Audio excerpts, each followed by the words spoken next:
how to start the Ryobi ONE Plus cordless string trimmer. You can see here I've got it going.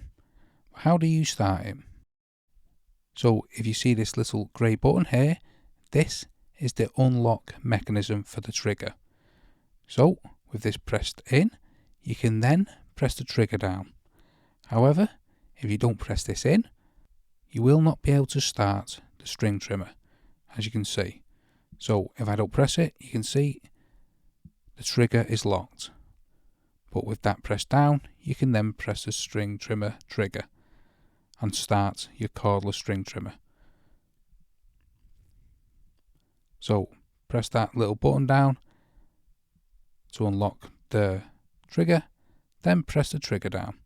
So hopefully that shows you how to start your Ryobi ONE Plus cordless string trimmer. If it does, help me out by hitting that like button and the subscribe. But most of all, thanks ever so much for watching.